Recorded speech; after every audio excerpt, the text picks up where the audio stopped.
नमस्कार, आप देख रहे हैं पद्मेश 24/7 कृष्णा संडे के साथ। चलिए सबसे पहले एक नजर डालते हैं आज के हेडलाइंस पर।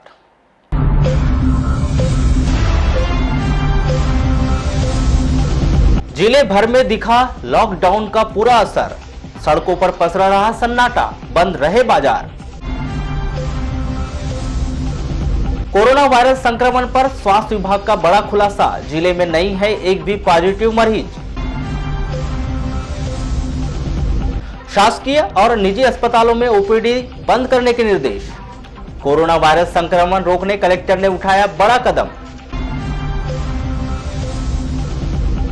कोरोना वायरस संक्रमण रोकथाम के लिए शादी, सगाई, 13वीं जन्मदिन में शामिल न होने की जिलेवासियों से अपील। दूसरे राज्यों से आए 749 लोगों की स्वास्थ्य विभाग के द्वारा रखी जा रही है निगरानी, राजस्व एवं आशा कार्यकर्ताओं को सौंपी गई है जिम्मेदारी। लॉकडाउन के दौरान नगरीय क्षेत्र में किराना आपूर्ति के लिए होम डिलीवरी करने वालों की जारी की गई लिस्ट। और 23 तारीख को समाप्त हुआ पंचायतों का कार्यकाल, शासकीय कार्यालय खुलने के बाद बनाई जाएगी पंचायतों में प्रशासकीय समिति। अब समाचार विस्तार से। कोरोना वायरस संक्रमण को रोकने के लिए बालाघाट जिले में 22 से 25 मार्च तक टोटल लॉकडाउन घोषित कर दिया गया है। जिले में विदेश एवं देश के बड़े शहरों से आए हुए लोगों पर निगरानी रखी जा रही है और संदिग्ध मरीजों को आइसोलेशन में रखकर उनके सैंपल जांच के लिए लैब में भेजे जा रहे हैं। अब तक बालाघाट जिले में कोरोना संक्रमण का एक भी मरीज नहीं पाया गया है। इसके बाद भी पूरी सावधानी बरती जा रही है। इसी कड़ी में आज कलेक्टर दीपक आर्य ने जिले के सभी बीएमओ की बैठक लेकर उन्हें आवश्यक दिशा निर्देश दिए। बैठक में तय किया गया कि लोगों को अपने घरों में ही रहने के लिए कहा जाए और प्रयास किया जाए कि कोई भी व्यक्ति घर से बाहर न निकले। जिले के सभी अस्पतालों में ओपीडी बंद रखी जाएगी और केवल सर्दी, खांसी, बुखार के मरीजों की जांच की जाएगी और कोरोना संक्रमण के संभावित मरीजों को आइसोलेट किया जाएगा। जिले के प्राइवेट अस्पतालों में भी मरीजों की भीड़ न बढ़े, इसके लिए उनकी ओपीडी को भी बंद करने का निर्णय लिया गया है। जिले के सभी प्राइवेट चिकित्सकों को ऑन कॉल पर रहने के निर्देश दिए गए। जिले में नियमित रूप से बच्चों को होने वाले टीकाकरण 15 दिनों के लिए स्थगित रखने का भी निर्णय लिया गया। 15 दिनों के बाद बच्चों का टीकाकरण पुनः प्रारंभ कर दिया जाएगा। यही नहीं, सभी शासकीय अस्पतालों में कोरोना संभावित मरीजों के लिए एक आइसोलेशन कक्ष बनाने के निर्देश दिए गए। इन कक्ष में उन्हीं मरीजों को रखा जाएगा जिन्हें कोरोना के संभावित मरीज के रूप में चिन्हित किया जाएगा। ग्रामीण क्षेत्रों में भी आशा कार्यकर्ता सर्दी, खांसी, बुखार के मरीजों को देखेगी और आवश्यक होने पर डॉक्टर को उस मरीज की जांच के लिए बुलाएगी। आशा कार्यकर्ता का मैसेज प्राप्त होने पर डॉक्टर दवाओं एवं जरूरी उपकरणों के साथ उस मरीज के उपचार के लिए गांव में जाएंगे। आशा कार्यकर्ता को अपने क्षेत्र में सतत कार्य करना है। जिला स्तरीय अधिकारी भी सतत ग्रामों का भ्रमण कर रहे हैं और उनके भ्रमण के दौरान आशा कार्यकर्ता गांव में मौजूद मिलना चाहिए, अन्यथा उनके विरुद्ध कार्रवाई की जाएगी। अस्पतालों में अनावश्यक मरीजों की संख्या नहीं बढ़ने देना है। जो लोग विदेश से या नागपुर, हैदराबाद, बेंगलोर के जिले से आए हैं, उन्हें 15 दिनों के लिए अपने परिवार के अन्य सदस्यों से संपर्क व दूरी बनाए रखने के लिए कहा गया है। कोरोना वायरस के संक्रमण को रोकने के लिए आम नागरिकों से अपील की गई है कि शादी, विवाह, सगाई, 13वीं जन्मदिन की पार्टी आदि समारोह से दूर रहे और यथासंभव प्रयास करें कि इनमें शामिल ना हो। विश्वव्यापी कोरोना महामारी का अब तक कोई इलाज नहीं है, बचाव ही इसका एकमात्र उपाय है। अतः भीड़ भाड़ वाले आयोजन में शामिल होने से बचें और अपने परिवार की सुरक्षा करें।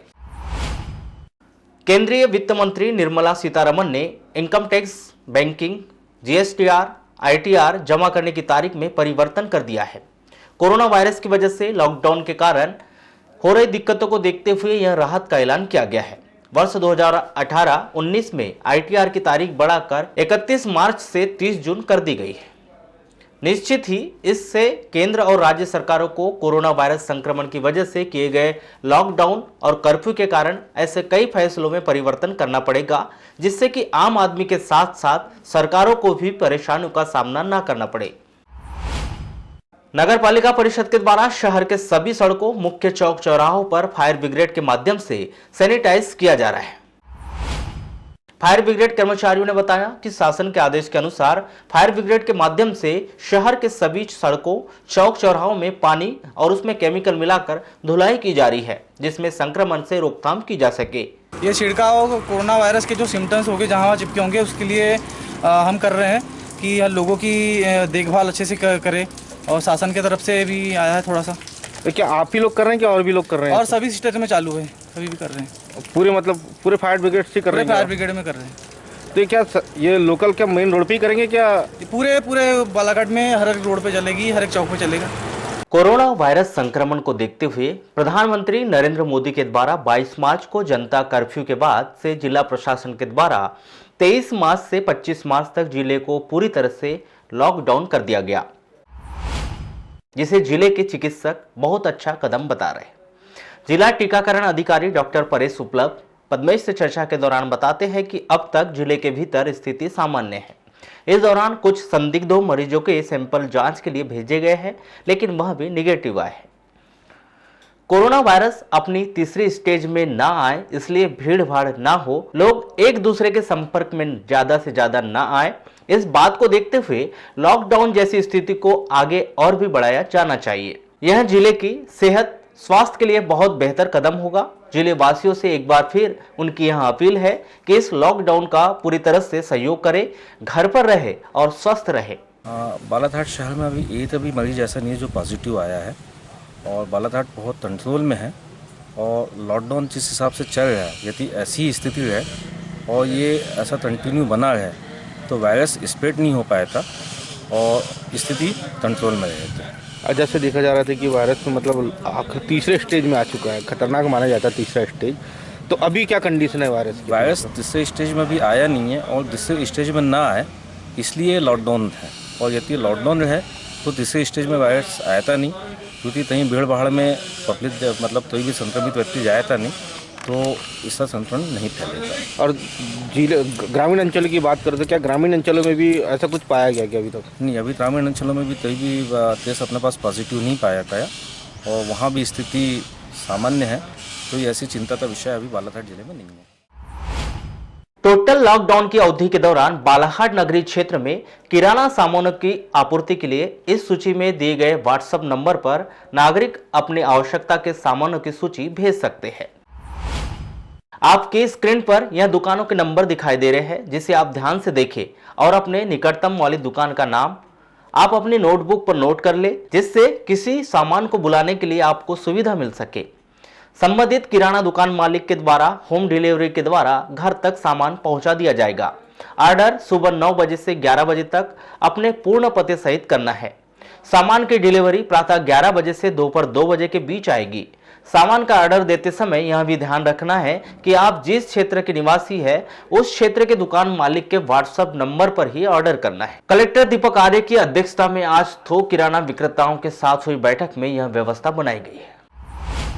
चैत्र नवरात्र गुड़ी पाड़वा 25 मार्च को शुरू होगा, जो 2 अप्रैल तक जारी रहेगा। इस बार कोई भी तिथि क्षय नहीं होने से नवरात्र पूरे 9 दिन का रहेगा। इस वर्ष माताजी का आगमन नाव पर होगा, अर्थात माताजी का वाहन नाव होगा। दूरभाष पर चर्चा के दौरान पंडित राजेश दुबे ने बताया कि चैत्र नवरात्र पूरे 9 दिन का होगा। वसंत ऋतु के कारण इस बसंती नवरात्रा भी कहा जाता है। मंगलवार के दिन दोपहर 2:58 में एकम तिथि लगेगी, जो दूसरे दिन 25 मार्च शाम 5:26 तक रहेगी। घट स्थापना व कलश स्थापना के लिए ब्रह्म मुहूर्त को सर्वश्रेष्ठ माना गया है। 25 मार्च को सुबह एकम तिथि व्याप्त रहेगी। पूरे दिन रेवती नक्षत्र रहेगा और दोपहर 3:36 पर ब्रह्म मुहूर्त योग रहेगा। अतः 25 मार्च को चैत्र नवरात्र पर्व की घट स्थापना और कलश स्थापना करना बेहद ही शुभ होगा। इस दिन को शुभ विक्रम संवत्सर की शुरुआत होगी। यह दिन हिंदू नववर्ष की शुरुआत भी माना जाता है। लेकिन इस बीच आपको बता दें कि कोरोना वायरस संक्रमण को देखते हुए जिला मुख्यालय से 7 किलोमीटर दूर पायली पंचायत के अंतर्गत आने वाले रावणबंदी मां ज्वाला देवी मंदिर में मेले को रद्द कर दिया गया है। यही नहीं, मध्य प्रदेश, महाराष्ट्र, छत्तीसगढ़ के लोगों के लिए आस्था का प्रतीक डोंगरगढ़ मां बमलेश्वरी मंदिर में होने वाले मेले को भी रद्द कर दिया गया है। इसलिए जिले वासियों से पद्मेश न्यूज की अपील है कि नवरात्रि का त्योहार घरों के भीतर ही रहकर आस्था पूर्ण बनाए, स्वयं अपने परिवार और लोगों की रक्षा में भागीदार बने, एक अच्छे जिम्मेदार नागरिक होने का परिचय दे। कोरोना वायरस संक्रमण को देखते हुए नगर पालिका परिषद के द्वारा 22 मार्च से ही शहर के विभिन्न वार्डों में दवाई और ब्लीचिंग का छिड़काव किया जा रहा है।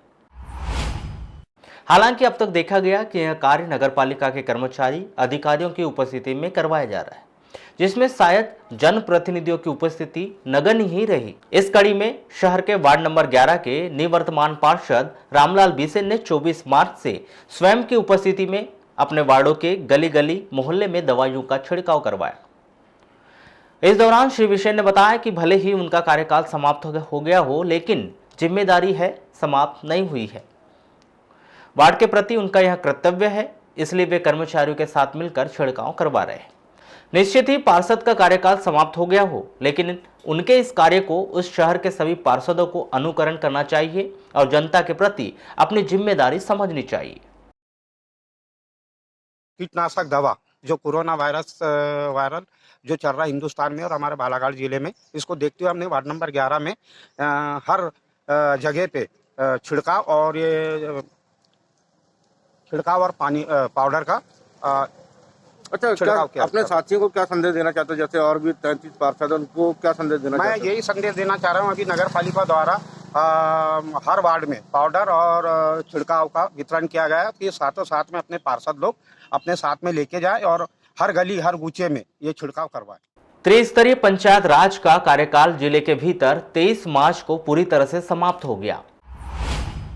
मध्य प्रदेश शासन पंचायती राज विभाग के अनुसार चुनाव होने तक पंचायतों में प्रशासकीय समिति का गठन किया जाना है, लेकिन कोरोना वायरस संक्रमण के चलते लॉकडाउन और स्थिति पूरी तरह से सामान्य होने तक प्रशासकीय समिति के आदेश शायद तक नहीं किए जाएंगे। जिला पंचायत प्रकोष्ठ के अधिकारी विकास रघुवंशी के अनुसार वर्तमान समय में 31 मार्च तक सभी शासकीय कार्यालय बंद है। उसके बाद ही प्रशासकीय समिति के आदेश जारी किए जाएंगे।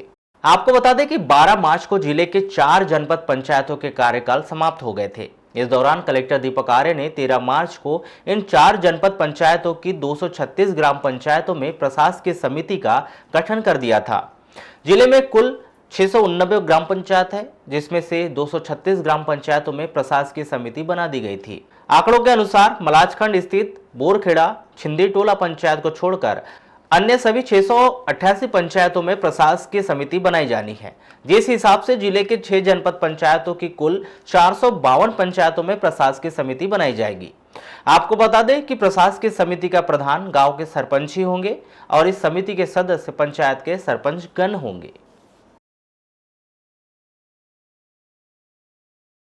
14 मार्च को दुबई की यात्रा से वापस लौटे शहर के रेलवे स्टेशन के निकट निवास करने वाले कार्डा दंपति की कोरोना वायरस संक्रमण की रिपोर्ट निगेटिव आई है। मुख्य चिकित्सा एवं स्वास्थ्य अधिकारी डॉक्टर आर.सी. पानिका ने बताया कि 14 मार्च को दुबई से वापस लौटे मिट्ठूमल कार्डा और उनकी पत्नी मोहिनी कार्डा के सैंपल लैब भेजे गए थे, जहां से रिपोर्ट प्राप्त हो चुकी है कि वे दोनों कोरोना पॉजिटिव नहीं है। हालांकि यह खबर 23 मार्च की देर रात को आई, लेकिन इस खबर के मिलते ही स्वास्थ्य विभाग के साथ साथ शहर के सैकड़ों लोगों ने राहत की सांस ली है। मिट्ठूमल कार्डा शहर के बड़े व्यापारियों में से एक है, जिनसे रोजाना ही सैकड़ों लोग मिलते हैं, उनके संपर्क में आते हैं। ऐसे में उन सभी लोगों में भय का माहौल व्याप्त था, लेकिन रिपोर्ट आने के बाद हर कोई एक बार फिर आश्वस्त है कि जिला मुख्यालय सहित पूरे जिले में अब तक कोई भी कोरोना वायरस पॉजिटिव नहीं है।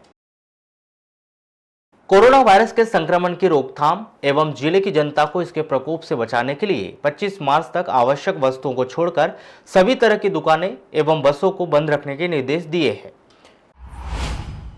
स्थानीय प्रशासन कलेक्टर दीपक आर्य के आदेश का कड़ाई से पालन करते हुए दिखाई दिया।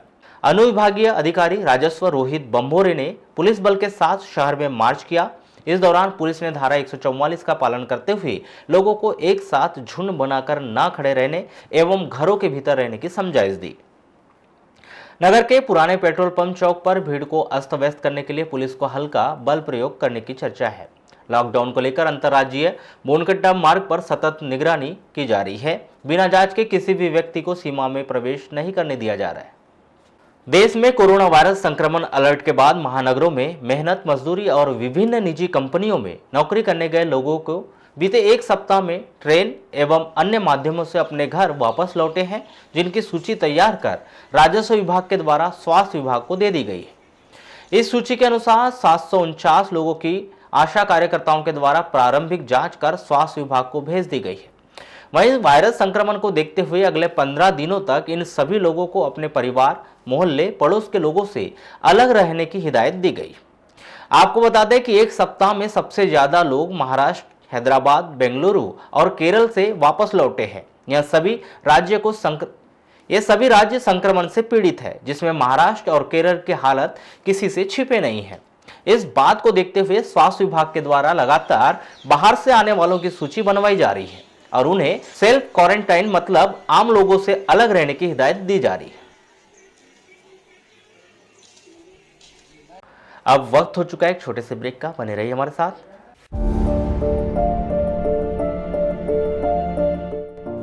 कोरोना से बचाव के लिए सभी नागरिकों से अपील की जाती है कि शासन द्वारा जारी निर्देशों का पालन सुनिश्चित करें। 22 मार्च को जनता कर्फ्यू का पालन करने के लिए सभी का धन्यवाद। साथ ही आपको सूचित किया जाता है कि 25 मार्च तक जिले को पूर्णतः लॉकडाउन किया गया है। इसका कड़ाई से पालन करके ही कोरोना की महामारी से बचाव किया जा सकता है। स्वयं और अपने परिवार की सुरक्षा के लिए सभी से अनुरोध है कि 25 मार्च तक अपने घरों से ना निकलें। अस्पतालों में कोरोना संबंधी मरीज के होने से संक्रमण की संभावना हो सकती है, अतः अनावश्यक अस्पतालों में भी ना जाएं। स्वास्थ्य संबंधी अथवा अन्य किसी भी प्रकार की आपात सहायता के लिए हेल्पलाइन नंबर 104 या जिला कंट्रोल रूम नंबर 7632 240 102 पर संपर्क कर अवगत कराएं। हेल्पलाइन नंबर 104 या जिला कंट्रोल रूम नंबर 7632 240102। सर्दी, खांसी या अन्य किसी जांच के लिए भी कृपया अस्पताल न जाएं। इसके लिए जिला कंट्रोल रूम 7632 240 102 या अस्पताल के इमरजेंसी नंबर 7477 014 758 पर जानकारी दें। जिला कंट्रोल रूम 7632 240102 या अस्पताल के इमरजेंसी फोन नंबर 7477014758 पर जानकारी दें। डॉक्टरों की टीम स्वयं आपके घर आकर आपकी आवश्यक जांच और सहायता करेगी।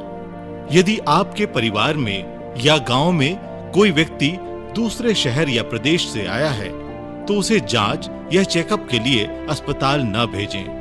उसे घर पर ही आइसोलेशन में रखें तथा उससे किसी भी प्रकार का सीधा संपर्क न करें। साथ ही हेल्पलाइन नंबर 104 या 7632 240 102 या 7477 14758 या 758 79 70 901 पर फोन कर अवगत कराएं। हेल्पलाइन नंबर 104 या 7632 240102 या 7477014758 या 7587970901 पर फोन कर अवगत कराएं। स्वास्थ्य विभाग की टीम स्वयं घर आकर आवश्यक जांच सुनिश्चित करेगी। भीड़ एवं आपसी संपर्क से बचाव ही इस आपदा से निपटने का उपाय है। सभी से अपील की जाती है कि पूरे धैर्य, संयम एवं अनुशासन से लॉकडाउन का पालन करें। पूर्ण रूप से लॉकडाउन का पालन करके और अपने घरों में रहकर ही हम इस बीमारी से बच सकते हैं। कंट्रोल रूम नंबर 7632 240 102 या 758 79 70 901 पर कॉल या व्हाट्सएप करें। जिला प्रशासन बालाघाट द्वारा जनहित में जारी। ब्रेक के बाद एक बार फिर से आपका स्वागत है। बढ़ते हैं खबरों की ओर। शहर की सड़कों एवं चौक चौराहों पर धमाचौकड़ी मचाने वाले आवारा मवेशियों पर नकल कसने के प्रमुख उद्देश्य को लेकर नगरपालिका के निर्देश पर हाका टीम के द्वारा विगत 2 दिनों की गई ताबड़तोड़ कार्रवाई के तहत करीब आधा सैकड़ा आवारा मवेशियों को वारासिवनी के गौशाला में पहुंचाया गया है। आपको बताएं कि नगरपालिका की हाका टीम के द्वारा नगर के विभिन्न चौक चौराहों से करीब 45 आवारा मवेशियों को पकड़कर कांजी हाउस लाया गया था, जिन्हें वारासिवनी के गौशाला भेज दिया गया है। इस संदर्भ में नगरपालिका के राजस्व अधिकारी ओम प्रकाश सिंह का क्या कहना है, आइए जानते हैं। अभी कांजी हाउस में काफ़ी ऐसे मवेशियों को पकड़ा गया था 2 दिन की कार्रवाई में। वो बिठली भेज दी, उनको वारासिवनी बिठली भेजा दिया गया। अच्छा, 35-40 गाय बिठली भेजा दिया गया। अच्छा, अभी कितनी गाय है? 5-7 है। 5-7। अच्छा, ये कार्रवाई जो है अभी बंद कर दी है कि चालू है? अभी गाय नहीं पकड़े फिलहाल। कोरोना वायरस के संक्रमण के बचाव को लेकर जहां एक ओर प्रशासनिक तंत्र के द्वारा कड़ाई से अभियान चलाया जा रहा है, वहीं दूसरी ओर नगर पालिका के द्वारा भी यही प्रयास किए जा रहे हैं वार्डों में स्वच्छता कायम रहे, जिसके मद्देनजर 1 सैकड़ा से अधिक स्वास्थ्य कर्मचारी अपनी महत्वपूर्ण सेवाएं प्रदान कर रहे हैं। वहीं करीब 1 दर्जन से अधिक गाड़ियां वार्डों में घूमकर गंदगी को साफ करने का कार्य कर रही है, ताकि गंदगी संक्रमण की वजह से ना बने। इस संदर्भ में नगर पालिका के राजस्व अधिकारी ओम प्रकाश सिंह ने बताया कि प्रशासनिक आदेश के तहत समस्त वार्डों में साफ सफाई का विशेष ध्यान दिया जा रहा है, ताकि संक्रमण ना फैल सके। हर वार्डों में कीटनाशक दवाएं छिड़काई जा रही है, स्प्रे मारे जा रहे हैं, फायर से छिड़काव किया जा रहा है। अच्छा, कितने वार्ड अभी तक हो चुके हैं? पूरे 33 वार्ड हो चुके हैं और आउट का एरिया में भी डाल रहे हैं और आज दिन यही चल रहा है, अभी पाउडर डाल रहे हैं। अच्छा, कुछ जगह पर देखा जा रहा है कि गाड़ियाँ नहीं पहुँच पा रही कचरा को लेकर, जैसे गाड़ियाँ जा रही है, गाड़ियाँ वार्ड डेली निकल रही है। अलाउंस की भी गाड़ी रात में डेली निकल रही है, वो भी अलाउंस कर रही है।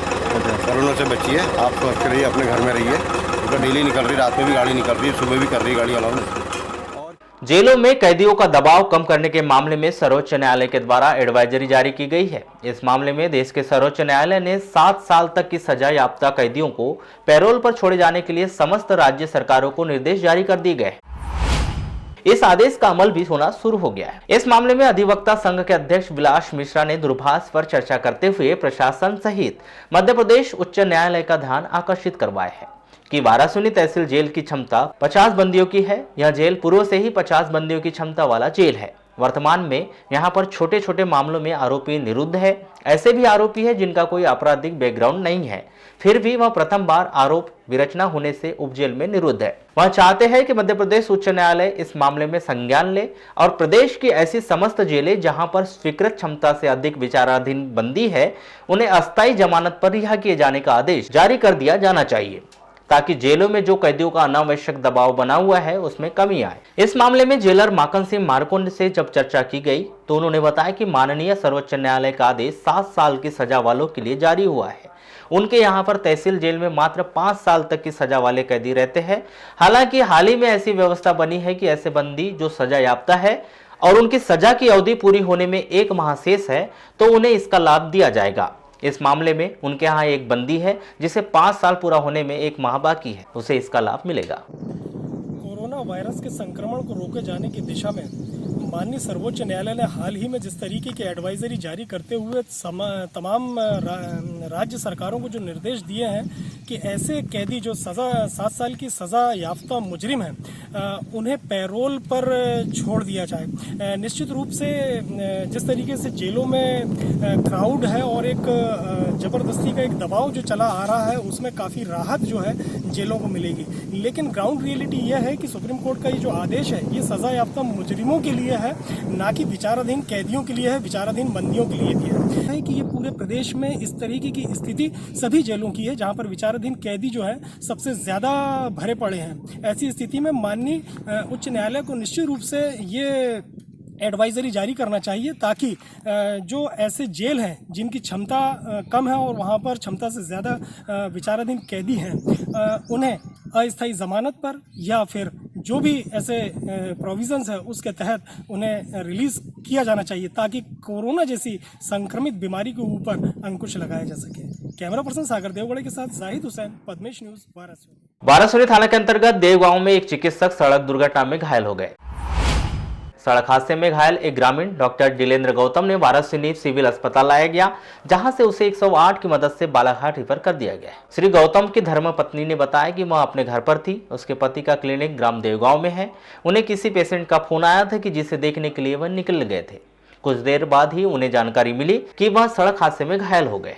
पुलिस डायल 100 की मदद से उन्हें सिविल अस्पताल लाया गया, जहां से उन्हें उपचार के लिए रेफर किया गया है। हादसा कैसे हुआ इसकी उन्हें जानकारी नहीं है। इस हादसे में श्री गौतम को गंभीर चोटें आई है। तो डेली पेशेंट मतलब है, तो कोई आज भी पेशेंट देखने गए मतलब किसी की तबीयत खराब हो गई थी तो कॉल आया, आप क्या डॉक्टर को तो जाना पड़ता है।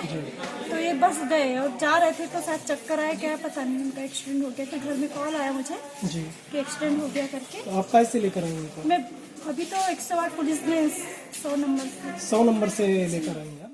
लॉकडाउन का दूसरा दिन 24 मार्च को कोरोना वायरस की चैन तोड़े जाने के लिए काफी सकारात्मक रहा। सुबह से ही स्थानीय प्रशासन पुलिस फोर्स के साथ सड़कों पर तैनात रहा। इस दौरान अनुविभागीय अधिकारियों ने नगरपालिका के एक विशेष अमले को इस दिशा में हालात पर काबू पाने के लिए लगा दिया है।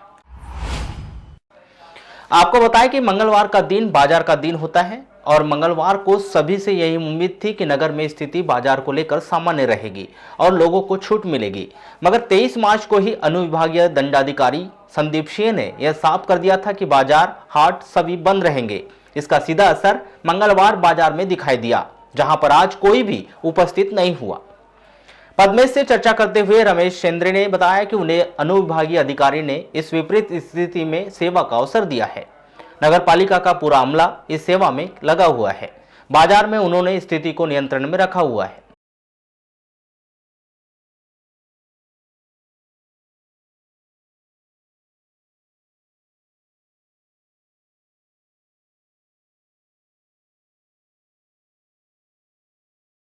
आज सुबह से नगरपालिका अमला जो है आज दिखाई दे रहा है यहाँ पर। हम प्रशासन का धन्यवाद करते हैं कि जो आज हमको भी सहयोग करने का मौका दिया गया है।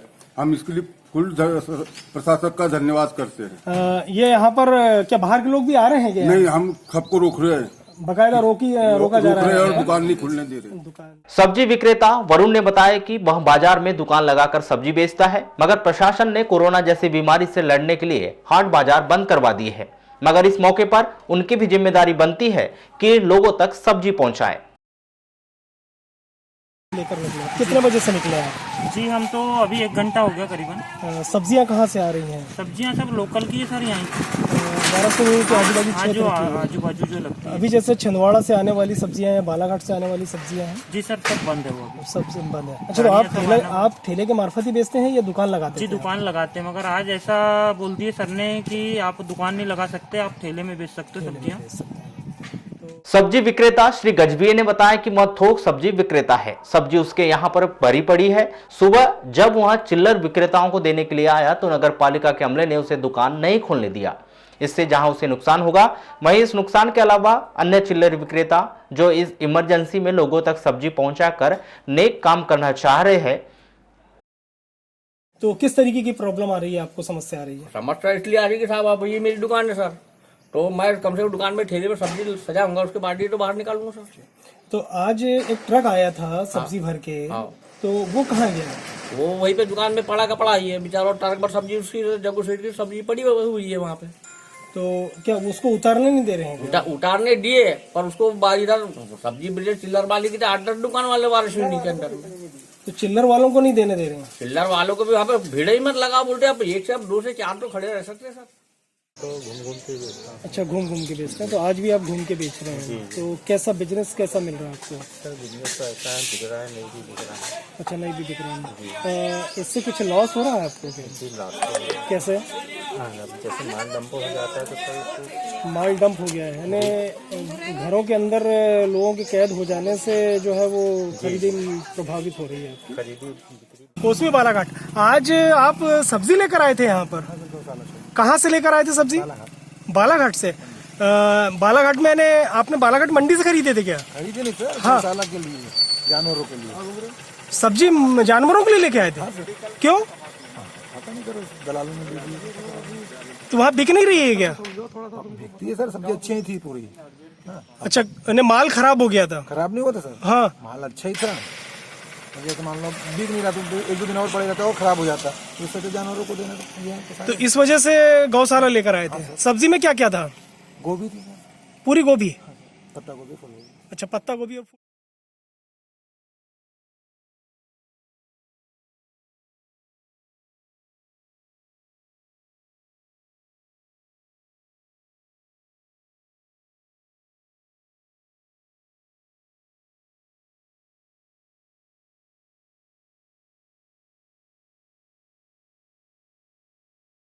क्या व्यवस्था की गई है? किस उद्देश्य से की गई है? हमारे जो आज ये कोरोना जो वायरस है उसकी रोकथाम के लिए जो हमारे देश में कर्फ्यू लगाया, कर्फ्यू जैसी स्थिति है आज, तो उससे निपटने के लिए हमारे जो पुलिस विभाग के हमारे समस्त अधिकारी कर्मचारी आज सवेर से देख रहा हूँ मैं, कल से माननीय SDM महोदय भी लगातार लगे हुए हैं, TI महोदय और अस्पताल विभाग के कर्मचारी, नगर पालिका के कर्मचारी और खासतौर से पत्रकार बंधु जो अपनी जान पे जोखिम डाल के सब लोगों को समझा रहे हैं। और यहाँ पे जो लोग अनायास जो निकल के आ रहे हैं उनको समझाने में बड़ी मुश्किल जा रही है, तो बेचारे सुबह से लगे हुए हैं, तो इनकी छोटी सी एक सेवा के रूप में हमें इन्हें पद्मेश से चर्चा करते हुए अनुविभागीय अधिकारी संदीप सिंह ने कहा कि स्थिति काफी संवेदनशील बनी हुई है और सभी से यही अपील है कि वह लॉकडाउन की स्थिति में घर में ही रहकर प्रशासन को सहयोग करे। उन्होंने बताया कि इमरजेंसी सेवाओं में गैस सिलेंडरों की घर पहुंच सेवा सुबह से शाम तक चालू रहेगी, दूध सेवा 10 बजे तक चालू रहेगी। आप प्रशासन का सपोर्ट करें, घरों के अंदर रहें, क्योंकि आप जितना ज़्यादा घर के बाहर निकलोगे उतना ज़्यादा प्रशासन को सख्त होना पड़ेगा और मजबूरन हमें कार्रवाई करनी पड़ेगी। अगर आप घर के अंदर रहते हैं तो हमें कोई दिक्कत नहीं है, ना हम परेशान होंगे ना आप परेशान होंगे। जैसे शासन का आदेश है कि अभी सभी को घर पे रहना है, संक्रमण बहुत तेजी के साथ फैल रहा है, तो सबके लिए सबसे इम्पोर्टेंट चीज़ है स्वास्थ्य। आप स्वस्थ रहोगे, परिवार स्वस्थ रहेगा तो समाज स्वस्थ रहेगा। आप अस्वस्थ, परिवार भी अस्वस्थ होगा और पूरा का पूरा समाज और देश प्रदेश सबके सब अस्वस्थ हो जाएंगे, सब बीमारी से ग्रसित हो जाएंगे। तो यही कहना चाह रहा हूँ कि सब लोग घर में रहें, हमारा भी सहयोग करें और हम भी यही चाहते हैं सब स्वस्थ रहें। सर, अति आवश्यक सेवाओं के लिए जिस तरीके से लोगों में कंफ्यूजन की स्थिति है कि 2 बजे तक का जो है प्रशासन ने छूट देकर रखा हुआ है सिलेंडरों के लिए और दूध के लिए। दूध के लिए तो 11 बजे तक का जो टाइम है, डेयरी वालों को हमने बता दिया कि 11-12 के पहले आप दूध की सप्लाई पूरी कर दें। इसके बाद गैस सिलेंडर की जो सप्लाई है वो शाम को 6 बजे तक बराबर चलती रहेगी, निरंतर 6 बजे तक शाम को सप्लाई कर सकते हैं, कोई दिक्कत नहीं है। सर, सब्जियों के लिए किस तरीके की व्यवस्था बनाई है? अपन ने होलसेल के बाद जो दुकानें लगती थी वो बंद करा दिया, ठेलों पे सब्जी विक्रेताओं को तैयार कर लिया, तो ज्यादातर सब्जियां जो भी है हमारे क्षेत्र में ठेले में के माध्यम से बेची जा रही है। कोरोना वायरस से निपटने के लिए स्थानीय स्तर पर प्रशासन पूरी मुस्तैदी के साथ जुटा हुआ है। अनुविभागीय अधिकारी संदीप सिंह अपने पूरे प्रशासनिक अमले के साथ पूरे वारासूनी क्षेत्र और एतराफ की जितनी भी सीमा है सब पर पूरी तरह से निगाह रखे हुए हैं। जिस तरीके से आप देख रहे हैं बालाघाट रोड पर जो रेलवे क्रॉसिंग है ये लेवल 10-59 के ऊपर भी जो है पूरी तरह से लॉकडाउन करके रखा गया है, ताकि बालाघाट से वारासूनी और वारासूनी से बालाघाट की तरफ लोगों की आवाजाही, निरर्थक आवाजाही, अनावश्यक रूप से और अनवांटेड जो जर्नी है उसको रोका जा सके और लोगों को कोरोना के संदर्भ में जो है वो जागरूकता का संदेश दिया जाता रहे। लगातार स्थानीय प्रशासनिक अधिकारी जो है लोगों से ये गुहार कर रहे हैं और दरकार कर रहे हैं कि ये सेफ्टी उनके खुद के लिए है और ये भी जरूरी है कि लोग सिर्फ दहशत में नहीं बल्कि अपनी जागरूकता का परिचय जो है कोरोना जैसे संक्रमण को रोकने के लिए दें। कैमरा पर्सन सागर देवगढ़े के साथ शाहिद हुसैन, पद्मेश न्यूज, वाराणसी। अंतर्राष्ट्रीय क्षय दिवस को लेकर आज आयोजित किए जाने वाले समस्त कार्यक्रम को स्वास्थ्य विभाग के द्वारा स्थगित कर दिया गया है। यह निर्णय कोरोना वायरस के संक्रमण के बचाव को लेकर एवं प्रशासनिक एडवाइजरी जारी किए जाने के कारण लिया गया है। इस संदर्भ में जिला क्षय अधिकारी श्री तिड़गांव ने बताया कि आज पूरे विश्व में अंतर्राष्ट्रीय दिवस मनाया जाना था, लेकिन जिस तरह से कोरोना वायरस का संक्रमण फैला है उसे देखते हुए जिला एवं ग्रामीण स्तर पर होने वाले समस्त कार्यक्रमों को निरस्त कर दिया गया है। चलते चलते एक नजर आज के हेडलाइंस पर एक बार फिर।